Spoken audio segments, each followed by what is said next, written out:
Se um dia você quer trabalhar ou já trabalha com grandes aplicações, em algum momento você vai ter que ter contato com uma API Gateway. E se você ainda não sabe o que é uma API Gateway, ela é, no final das contas, uma interface que faz com que usuários externos consigam falar dentro da sua rede, com diversos serviços. Mas o mais bacana de tudo isso é que as API Gateways, elas conseguem interceptar essas chamadas, transformar essas chamadas e inclusive mudar o comportamento do que vai ser enviado para os seus serviços. Hoje você vai ter uma aula sobre como funcionam as API Gateways e eu vou mostrar para você na prática a poderosíssima KrakenD. É uma API Gateway que veio aí para brigar fortemente com o Kong. A KrakenD é uma API Gateway desenvolvida em Go, extremamente performática e recheada de funcionalidades. Então, roda a vinheta, bora hoje falar de API Gateway.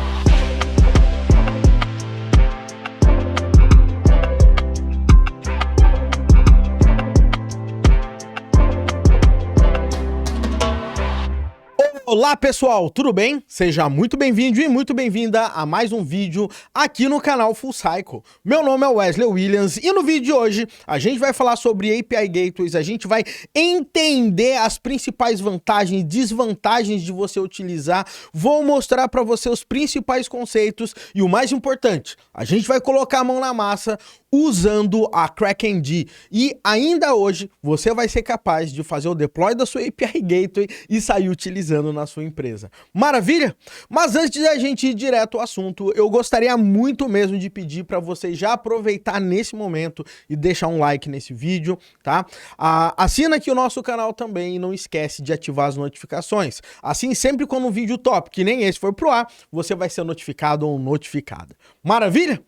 Então, galera, sem mais delongas, tá? Vamos falar um pouquinho sobre API Gateway agora e daí em seguida a gente bota a mão na massa pra gente conseguir falar sobre a KrakenD. Legal? Então, vamos lá, galera. Deixa eu colocar e compartilhar aqui a tela do meu computador, tá?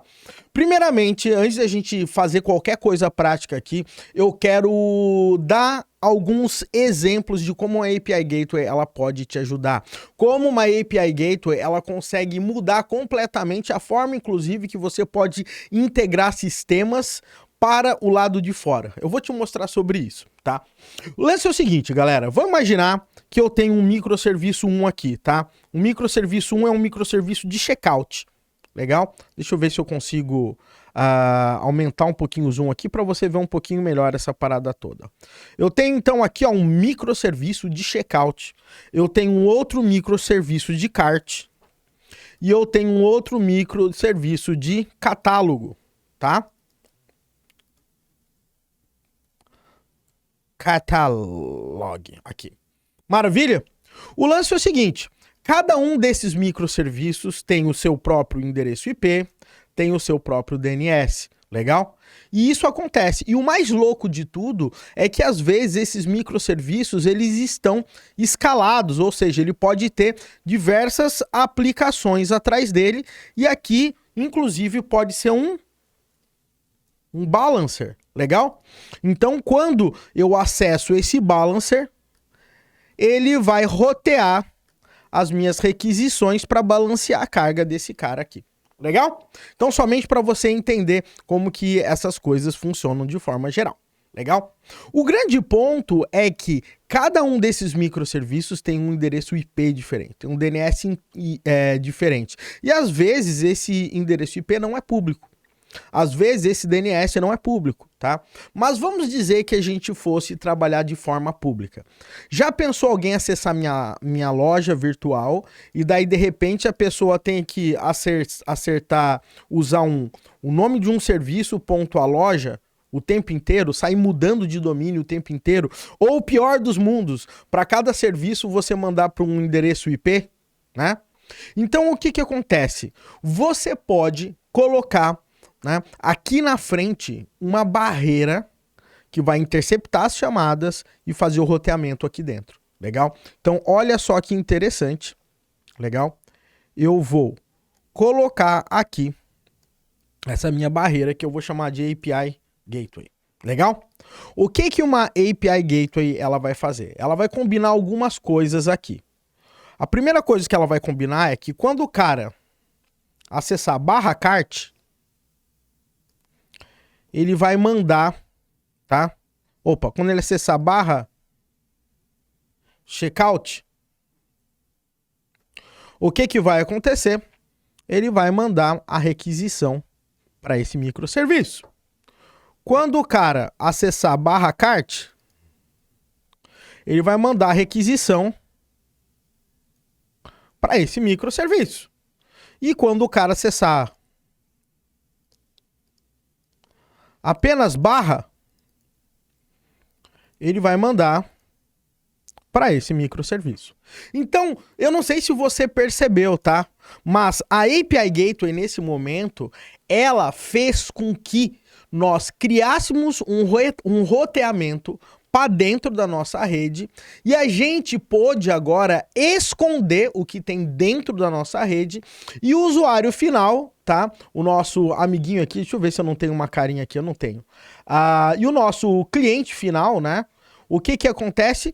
Ele não tem a mínima ideia, tá? Do que tá acontecendo. Ele acessa aqui e para ele é apenas um sistema só. Legal? Então essa é uma ideia básica aqui que API Gateways elas fazem, ou seja, elas trabalham com roteamento. Legal? Mas Wesley, né? Existem diversos serviços que fazem isso, sei lá, um Nginx, ele consegue fazer isso. Consegue. E é exatamente por conta disso que o Nginx ele é a base de uma das principais API Gateways no mercado, que é o Kong. Olha só que interessante. Mas o que acontece? Uma API Gateway, ela não serve apenas para fazer roteamento. Ela consegue ter diversas funcionalidades. Eu vou dar um exemplo aqui para você. Você já imaginou, tá? Que, sei lá, a parte do checkout o cara tem que estar autenticado para fazer uma compra? Né? Ou você tem algum sistema que o cara tem que estar logado? Imagina você ter que implementar autenticação em todos os seus microserviços. Galera, autenticação, esse tipo de problema já está resolvido há um século, né? Como que a gente consegue fazer isso? Eu consigo simplesmente, aqui na minha API Gateway, ela fazer o meu processo de autenticação. Se na hora que a pessoa mandar a chamada, ela mandar um token JWT para mim, a API Gateway consegue validar esse token. Olha só que interessante. Legal?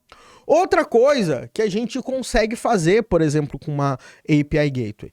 Vamos imaginar que eu tenho um JSON que vem de um microserviço. Legal? Mas nesse JSON eu não quero expor todos os campos daquele microserviço para o cliente final. Então eu consigo ocultar /renomear campos. Legal? Eu consigo também alterar, tá, os headers da requisição. Eu também consigo o cara mandar um post para mim e eu redirecionar esse post para ser processado para um RabbitMQ. Olha só que interessante, galera. Eu consigo eu chamar uma Lambda Function. O cara mandou uma requisição para mim, eu mando ele executar uma Lambda Function. Eu consigo fazer um processo de cache na própria API Gateway. É isso mesmo, o cara mandou uma requisição para mim, eu cacheio na API Gateway, quando o cara acessar de novo, ele já recebe os dados cacheados. O que mais que eu consigo fazer? Eu consigo trabalhar com rate limit. Legal? Ou seja, o usuário pode fazer tantas requisições. A partir dessas requisições, ele não consegue mais ter acesso ao meu tipo de serviço. Ou seja, galera, todas as vezes que a gente for falar sobre API Gateway, nós temos uma grande gama de recursos que vão fazer toda a diferença para quem está utilizando, né? Existem diversos problemas que nós teríamos que fazer, manualmente e que a API Gateway está trabalhando. Por exemplo, a autenticação. Imagina implementar a autenticação. Ocultar e renomear headers. Eu teria que criar um back-end para front-end, pegar essas autenticações, configurar esse meu JSON, sei lá, que vai sair e mandar. Alterar headers, né? Ou eu quero fazer um consumidor, né, recebedor de dados para uma chamada assíncrona. Eu posso criar uma API que manda os dados para um RabbitMQ, chamar a Lambda Functions, trabalhar com cache, rate limit. Já pensou você ter que implementar na sua aplicação uma política de rate limit para ela começar a retornar 503 e você ter que fazer isso na mão? Hoje em dia, galera, todos esses tipos de problema eles já estão resolvidos e eles estão exatamente resolvidos por conta de uma API Gateway. Legal? Então, galera, a API Gateway, ela veio para facilitar, ela ajuda até mesmo integrar sistemas. Às vezes, você tem informações no sistema A, às vezes você tem informação no sistema B e no sistema C. Quando alguém manda uma requisição para você, você pega a informação do sistema A, pega do B, pega do 3, do C, agrupa e retorna uma única informação. Olha só que fantástico, galera. E é por conta disso que a cada dia esses tipos de API Gateway, eles vão resolvendo mais os nossos problemas. Agora, tem uma coisa bem interessante, galera. Normalmente, a gente tem API Gateways que elas trabalham em nível mais enterprise, que elas conseguem fazer exatamente esses tipos de coisa, fazer integrações entre sistemas, elas conseguem agrupar informações e etc. E normalmente também a gente pode ter umas API Gateways que elas podem trabalhar de uma forma mais simplificada, que serve para ela agrupar conjuntos de recursos, tá? Para que você evite aquela famosa estrela da morte. Depois busca a estrela da morte da Netflix. Você vai entender do que eu tô falando, tá? Então API Gateways ajudam também você a agrupar. O mais interessante de tudo isso é que uma API Gateway, ela pode escalar pra caramba para aguentar essas requisições. Principalmente porque nós temos aí um ponto único de falha, se você olhar, né? Então, como a API Gateway, você tem que ter a possibilidade de trabalhar com alta disponibilidade. E normalmente, para você trabalhar com alta disponibilidade, você precisa que ela seja stateless, ou seja, ela não guarda estado, ok? Isso aí é muito importante. Então, normalmente as API Gateways, elas trabalham com configurações pré-setadas, legal? E daí, ela pode escalar e desescalar os seus sistemas para garantir alta disponibilidade e você vai ficar feliz da vida porque você não vai ficar com os seus sistemas fora do ar. Beleza? Então, essa era a ideia geral que eu queria dar para você sobre API Gateways, legal? Eu quero começar falando sobre algumas coisas importantes, tá? A gente tem diversos players no mercado que tem esse tipo de solução, desde a Sensidia até a Kong, tá? Mas um cara que vem aí brilhando os olhos de muita gente e que eu fiquei surpreso com a evolução que esse cara teve é o famoso KrakenD, tá? Eu vou mostrar o site aqui para vocês do KrakenD. Deixa eu até aumentar um pouquinho o zoom para você ver melhor. O que o KrakenD? Olha o que ele fala. É o sistema de API Gateway mais rápido, tá? E que ele traz realmente uma escalabilidade linear. Ela aguenta trabalhar de forma distribuída, né? Stateless, com alta performance, tá? Que vai conseguir garantir que você consiga trabalhar com os seus microserviços. Olha que promessa, né, galera? Muito top isso aí. E agora, se você olhar aqui, olha só que interessante, pessoal. Você consegue fornecer através dessa API Gateway estatísticas, monitoramento, consegue trabalhar com cache a partir do header que é enviado para sua requisição, você consegue trabalhar com segurança, você consegue fazer agregação de dados, transformação e manipulação, throttling, proxy, né? Load balancing, você consegue fazer filtro de informações, você consegue trabalhar, tá? Com chamadas concorrentes, consegue trabalhar com circuit breaker, consegue fazer timeouts granulados, você consegue fazer decoding de JSON, de XML e etc, tá? Então, a API Gateway, ela ajuda muito nesse ponto e é isso que a KrakenD faz, tá?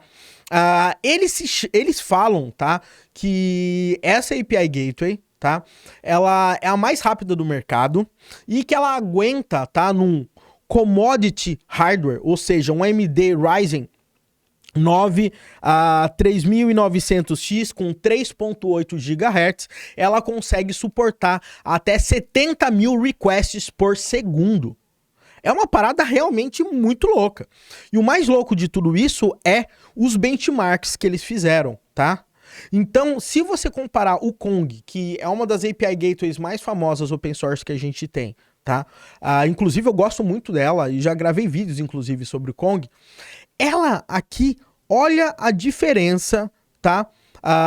Da quantidade de requisições por segundo, tá? Baseado nos benchmarks que eles fizeram, daí eles têm aqui os benchmarks, legal? Dá para você começar com a CrackNG em alguns minutos, legal? E ele tem algumas ferramentas. Agora, o grande ponto aqui que você tem que se ligar é o seguinte, a CrackNG, ela tem uma versão Community Edition, e ela tem uma versão Enterprise Edition, tá? O que acontece? Essa Community Edition, ela é open source, você pode sair utilizando. A versão Enterprise provavelmente tem mais recursos e você provavelmente tem painel de controle, você tem uma pancada de coisa para ajudar, né? Obviamente, todo mundo tem que ganhar. Se você quer dar conta sozinho, você usa a versão open source, cria o seu painel, se vira com as suas implementações. Se você quer trabalhar com Enterprise, você paga, né? E utiliza e tem os recursos, ou seja, um modelo que é realmente muito bacana de você conseguir trabalhar aí no dia a dia. Legal? Então, essa aqui é a CrackNG, tem galera da IBM, tem diversas empresas utilizando, Oracle, eu tinha visto, qual que era a outra empresa que eu vi? O eBay, né? O eBay utilizando, a FTP, o grupo Pearson de educação. Então, assim, tem bastante gente, empresas sólidas que estão começando a utilizar. Uma coisa interessantíssima, tá? Se você for aqui na versão open source da CrackNG e tudo mais, você vai ver que essa CrackNG, ela simplesmente ela é desenvolvida em Go, né? Olha só que bacana. Você consegue usar ela em on-premise, consegue trabalhar ela com Kubernetes e tudo mais, tá? E você vai perceber, tá, que você consegue utilizar GraphQL, agentes assíncronos, diversos plugins que você consegue colocar. Então, assim, galera, é realmente fantástico para você começar a utilizar esse cara aqui. Agora, o grande ponto aqui é, você tem duas formas de utilizar a CrackNG. Uma coisa é você ter um JSON, que você faz todas as configurações e você programa. Não é programar, né? É parametrizar. Uma outra opção, você tem aqui no coding, você consegue fazer toda essa edição desse JSON através de uma interface. Legal? Hoje, tá? O que eu quero mostrar aqui para vocês, tá? É a utilização da CrackNG na prática. E para isso, tá? Eu não vou gastar meu tempo em sair digitando um JSON gigante. Por quê? Porque a CrackNG tem um projeto muito interessante, que é a CrackNG Playground, tá? O que a CrackNG Playground é? Eles criaram, tá, um projeto, eu vou compartilhar aqui o link para vocês do GitHub, onde você clona, dá um Docker Compose app, e daí o que acontece? Ele sobe todo um ecossistema, muitas coisas são mocadas, outras não, tá?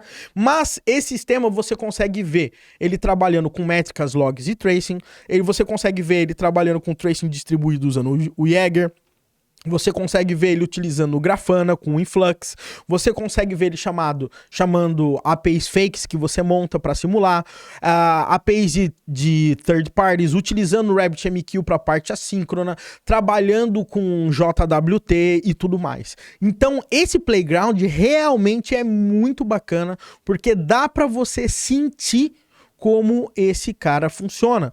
E se você olhar, tá?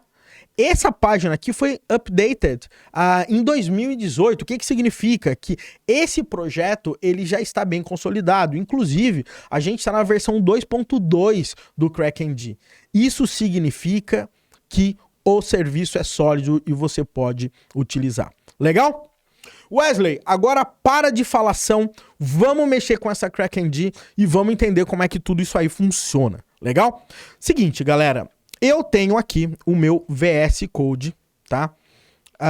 Eu vou ocultar alguns serviços aqui que eu já deixei oculto aqui e vou explicar para vocês como é que funciona essa parada aqui, galera.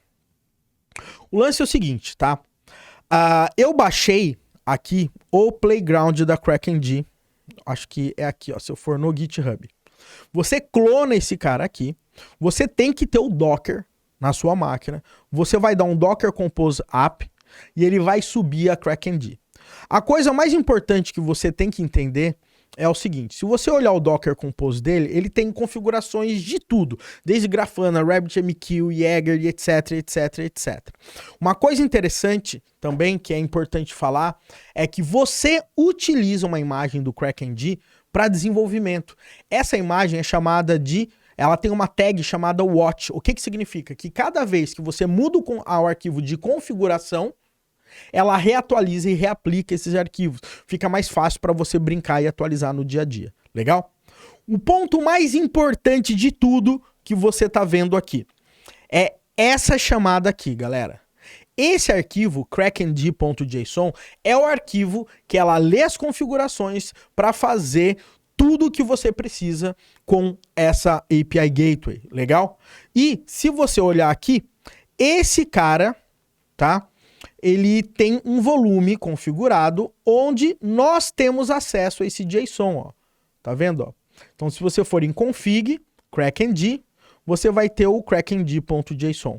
Esse crackng.json é onde a gente tem todas as configurações do playground para a gente conseguir mexer. Beleza? Como que a gente vai trabalhar agora aqui, pessoal? O lance vai ser muito bacana. A URL, né? A porta padrão que a gente está utilizando da API Gateway aqui é a porta 8080. Então, toda vez que a gente for fazer chamada diretamente para a API, a gente vai acessar a porta 8080. Legal?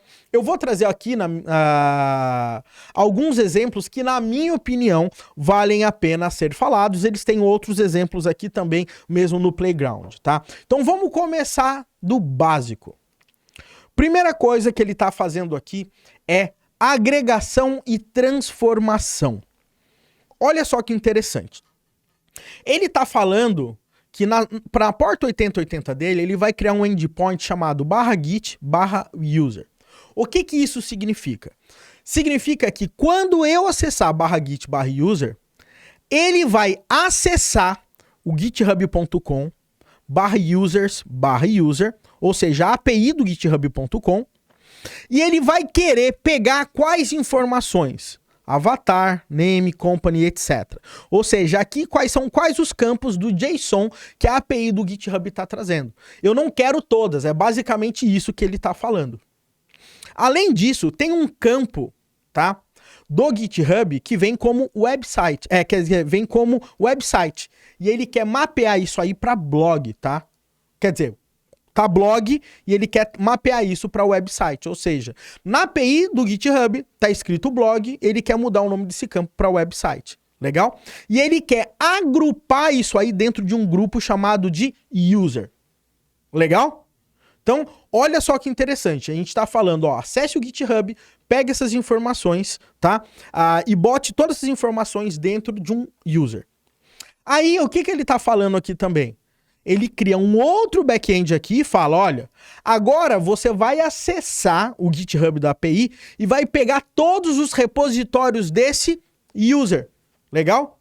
E vai mapear isso aí, né, os repositórios como as collections, como repositórios, legal? Isso aí é um dos pontos assim mais importantes para você entender, ok? Então, isso aqui vai fazer uma diferença muito grande. Vamos ver como é que esse cara aqui funciona? Deixa eu só tirar essa coisa aqui, galera. Que a minha Siri deu a louca nela, galera. Então, vamos lá, meu povo. Olha só que interessante que a gente vai fazer. Eu vou acessar aqui esse endereço e vamos ver o que ele vai trazer. Vamos lá. Eu vou colocar, então, localhost 2.8000 /git/Wesley Williams, que é o meu GitHub. Opa, é 8000, né? Não é 8080. Vamos lá. 80. Tá difícil, hein, Wesley? Vamos lá, 8080. E pronto. Olha só que interessante, galera. Ele trouxe aqui para mim o user com aquelas informações que ele pediu, E agora aqui, ao invés de blog, tá como website. Legal? E aqui estão a coleção de repositórios que ele tem. Legal? Que são todos os repositórios que eu tenho publicamente aqui no meu GitHub. Então, você consegue perceber que ele consegue pegar informações de vários endpoints, de vários backends, ele consegue pegar essa informação, tratar essa informação e agregar essa informação tudo numa única request, sem você precisar programar absolutamente nada. Legal? Então, essa aqui, galera, é a nossa primeira experiência que a gente teve com o CrackND. Legal? Agora, o que nós vamos fazer? Nós vamos para o nosso segundo passo aqui, que vai ser a concorrência, tá? O que isso significa? Significa que eu vou... é outra agregação. Eu vou acessar /cryptos, o nome de uma cripto. Ele vai acessar essa URL, pegar os dados dessa moeda, legal? E vai pegar essas informações e trazer, tá? Simplesmente isso aqui num formato de coleção. Legal? E ainda ele vai acessar um outro back-end e trazer mais informações sobre esses dados aqui. Ou seja, ele pega esses dados, junta tudo e traz isso aqui para você. Então eu vou colocar aqui, olha só. /cryptos, acho que é criptos, /Bitcoin. Olha só, ele trouxe aqui como coins e trouxe as informações totalmente agregadas, incluindo a parte de market cap. Isso aqui são hosts diferentes e ele está agregando esse tipo de informação, galera. Galera, realmente é uma parada assim muito bacana de a gente conseguir ver. Aqui é uma coisa interessante. Se você perceber, ele está usando aggregation e rate limiting. O que isso significa? Significa que quando eu acessar /shop, vou até acessar agora aqui para você ver. Eu vou acessar aqui /shop.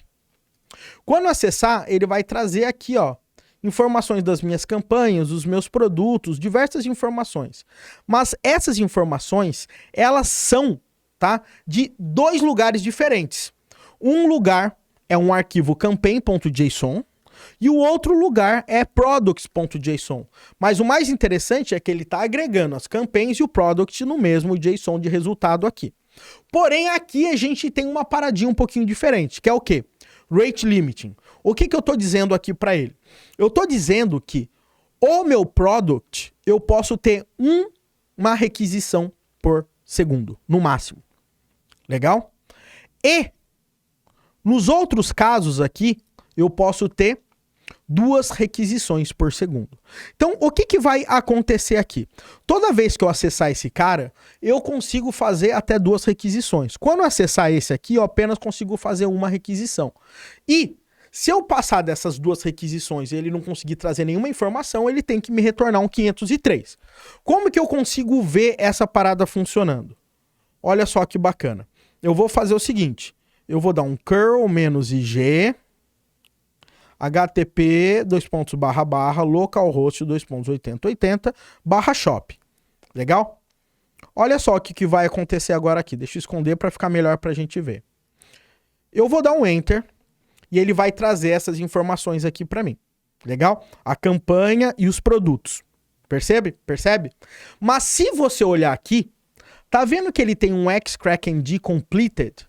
O que significa completed? Significa que ele conseguiu trazer as informações dos 2 backends. Legal? Agora, olha só que interessante. Eu vou fazer uma requisição e olha só o que aconteceu agora. Eu fiz 2 requisições correndo. E agora, ele trouxe as informações apenas das minhas campanhas. Por quê? Porque passou o rate limit. O meu rate limit de produto é de 1 segundo e a da minha campanha é de 2. Então ele trouxe aquele que ele conseguiu trazer. Porém, no meu header, o CrackND completed é igual a false. Por quê? Porque ele não conseguiu trazer 100% dos dados. Então eu consigo manter o controle aqui. E agora vamos tentar passar das 2 requisições por segundo. Quer ver? Ó, aqui... Pronto. Aqui, ó, eu já consegui fazer mais de 2 requisições por segundo, logo ele já me retornou um 503 e o rate limit funcionou para ambos os back-ends. Ou seja, galera, com uma configuração extremamente simples, ele agregou, pegava informações de 2 lugares diferentes com rate limits diferentes e ele mostra para você se aquela requisição foi completada ou não. Legal? Vamos ver outra coisa aqui. Aqui a parte de cache. A parte de cache é interessante a gente ver também. Olha só que interessante. Vamos lá. Se a gente olhar, ele vai acessar essa URL aqui. Legal? E essa URL, eu vou tentar copiar esse cara aqui, ó.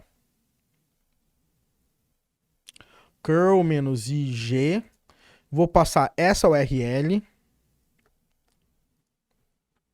Barra esse cara aqui. E vou dar um Enter. Opa.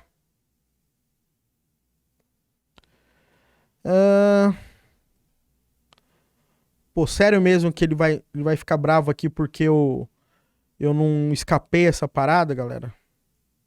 Vou tentar copiar isso aqui inteiro. Será que se eu colocar entre aspas vai funcionar? curl-ig.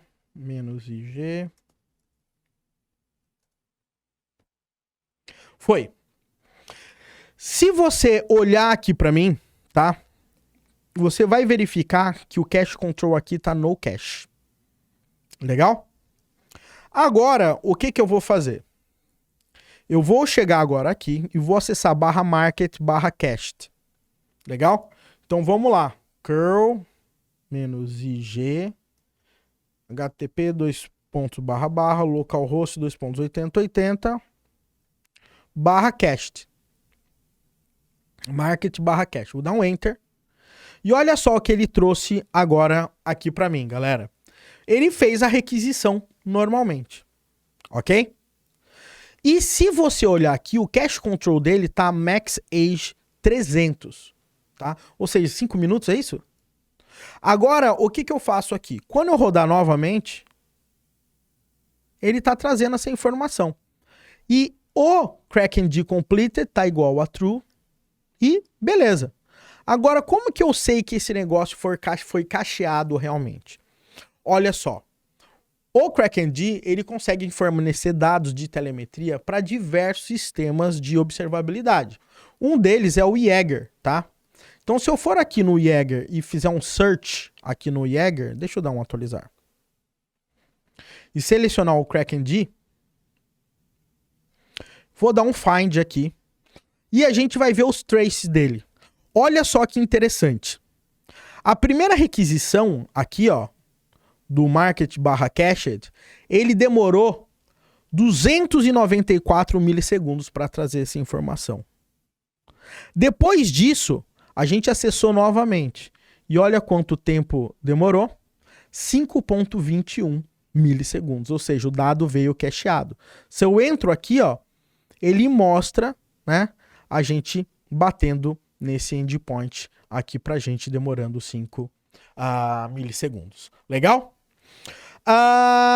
What else que a gente tem aqui? Vamos ver se eu tenho alguma coisa interessante. Feature. Aqui as chamadas concorrentes. O que é chamada concorrente, galera? Chamada concorrente é o seguinte. Imagina que você tem que pegar a informação de uma velocidade muito grande. Então, toda vez que eu acesso uma API, por exemplo, o que acontece? Ela vai, e ao invés de acessar uma vez, ela acessa 3 vezes aquela API. E a resposta mais rápida que retornar, eu pego para mim e cancelo as outras, tá? Então, olha só que interessante. Aqui tem concorrência, tá vendo, ó? E eu tô falando que essa concorrência, ela vai fazer 3 chamadas, ou seja, o usuário acessa uma chamada, mas ela manda 3 e a que mais rápido retornar, ela pega, tá? Obviamente, cada situação dessa tem seu caso de uso. Você tem que ter um back-end mais forte para aguentar o triplo de requisições, tá? Mas tudo tem seu caso de uso nessa vida, galera. Então, olha só o que eu vou fazer agora aqui. Eu vou acessar esse endereço, market barra concurrent, e ele trouxe a minha requisição, beleza? Mas, se eu for aqui no meu trace, Olha só que interessante. Ele tá dando alguns erros aqui. Por quê? Ele mandou 3 requisições. A que veio mais rápido, tá vendo aqui, ó? Ele retornou e as outras ele cancelou essa requisição. Por isso que tá como erro. Olha só que fantástico, galera. Segundo ao que a galera da CrackND disse, se você fizer isso todas as vezes, você tem uma chance de pegar 70% das requisições mais rápidas, tá? Mas, novamente, você tem que ter um caso de uso específico para você não bombardear o seu back-end. Legal? O que mais que temos aqui que eu acho interessante? Essa aqui eu nem vou mostrar o exemplo, mas o lance é o seguinte. Sequencial, o que significa? Imagina que você quer pegar dados de uma API, mas você precisa, para pegar esses dados, você tem uma dependência. Então, olha só. Vamos imaginar que para eu pegar esse cara aqui, ó, ele vai bater nesse back-end, pegar um ID nesse back-end e usar esse ID como parâmetro para o outro cara. Entendeu que muito louco? Então, ele faz uma requisição, pega os dados da requisição e usa esses dados da requisição para fazer outra requisição para ele conseguir o resultado que ele espera. Então, sabe aquela situação que você tem que desenvolver um software e daí você bate numa API, pega o resultado, bate na outra? Se você tiver um endpoint configurado dessa forma, o que você faz? Você deixa isso pré-configurado e não tem que programar isso aí. Legal? O que mais temos aqui? É quando tem falha, beleza? O que mais que eu quero fazer? Aqui a parte de autenticação, tá?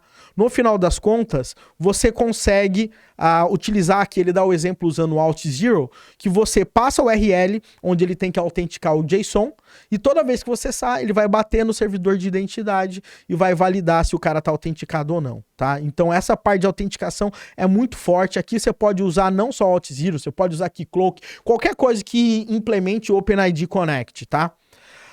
Aqui a parte de autenticação. E aqui, galera, eu acho que é a cereja do bolo, tá? A cereja do bolo é o seguinte. Vamos imaginar, tá? Que eu tenho o meu RabbitMQ. Legal?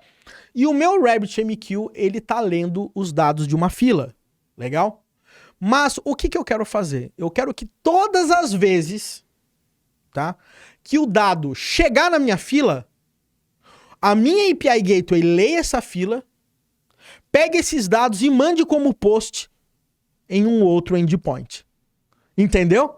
Então vamos imaginar, eu tô rodando o RabbitMQ, mandei uma informação, ele lê essa informação dessa fila e, pum, dá um post numa URL que a gente quiser. Então, isso aí é muito louco, porque a gente consegue fazer um consumidor assíncrono mandando requisições síncronas para você. Então, isso é muito legal, tá? Eu vou mostrar isso aqui funcionando na prática aqui para vocês. Olha só que interessante. Toda vez que ele lê aqui pra gente, ele tá colocando, né, ó. Toda vez, né, ele vai criar esse endpoint que ele vai fazer o post. Ele falou que ele vai consumir os tópicos. Tá aqui o número de conexão, a forma de como ele vai espaçar o envio das informações. E aqui tá aonde que ele vai se conectar. Então aqui ele vai usar o MQP para ele acessar o RabbitMQ, tá? Numa fila chamada CrackND aqui pra gente. Vamos ver como é que isso funciona então, galera. Olha só que bacana. Eu tô aqui no meu RabbitMQ. Se você olhar no RabbitMQ aqui, tem uma fila que ele criou aqui por padrão chamado CrackND. A ideia é o seguinte. Toda vez, tá, que o RabbitMQ, eu vou colocar aqui, ó. Toda vez que o RabbitMQ, a gente publicar uma mensagem no RabbitMQ, o CrackND vai ler essa mensagem e vai mandar um post naquela URL de debug. Como que eu sei que isso que eu acabei de fazer deu certo? Olha só, eu vou dar um logs aqui no meu CrackND. E olha só que muito louco, galera. Tá vendo isso aqui? Olha aqui o meu body name full cycle. Então ele pegou as informações, tá, do RabbitMQ e fez um post com esse JSON nessa URL aqui de debug para ele.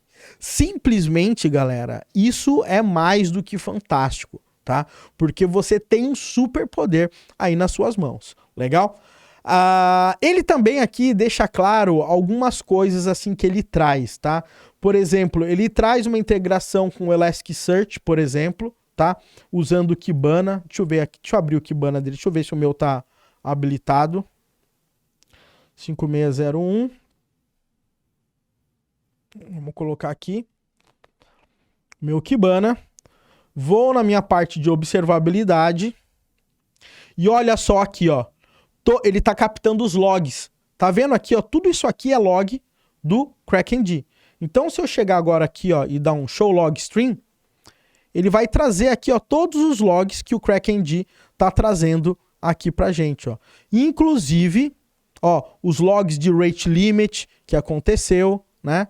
E provavelmente aqui os logs que a gente tinha visto do RabbitMQ. Ou seja, todas as informações desse gateway já tem totalmente configurado para cair na parte de logs, por exemplo, no Elasticsearch. E aqui eles já trouxeram alguns dashboards, se eu não me engano, tá? Deixa eu dar uma olhada aqui. Dashboards. Aqui, ó. Ele tem um KrakenD Access Log, que você tem todas as informações aqui do Access Log do KrakenD, ou seja, a quantidade de hits na API, a quantidade dos status que foram batendo, response time, as URLs que mais acessaram, o average response time, né? A duração que ficou para cada cara, né? Então, assim, tem coisas muito interessantes aqui que a gente consegue ver. E aqui é logs em relação à parte de application, tá? Então, cada application gera um log diferente e ele fica captando esse log e mostrando como é que cada aplicação está se comportando ali dentro do KrakenD. Galera, realmente é fantástico como que esse cara trabalha. E o mais impressionante é o nível de performance que o KrakenD ele tem. Então, assim, eu tô bem empolgado com o uso desse cara aqui, tá? É um projeto sólido, né? Tudo acaba sempre indicando isso, tá? E é muito fácil de utilizar. Legal? Então é o seguinte, vou deixar aí na descrição para você o link de acesso do KrakenD, o link do Playground para você clonar e utilizar, e aí você me fala o que você achou. E não esquece, tá? Deixa um comentário, fala para mim qual é a API Gateway que você está utilizando hoje. E se você não está utilizando, quais foram as suas impressões em relação ao KrakenD. Maravilha, galera? Bom, é isso aí, e não esquece, se esse vídeo gerou algum valor para você, dá um curtir aqui pra gente, assina o nosso canal e ativa as notificações. E até mais no próximo vídeo aqui no canal Full Cycle.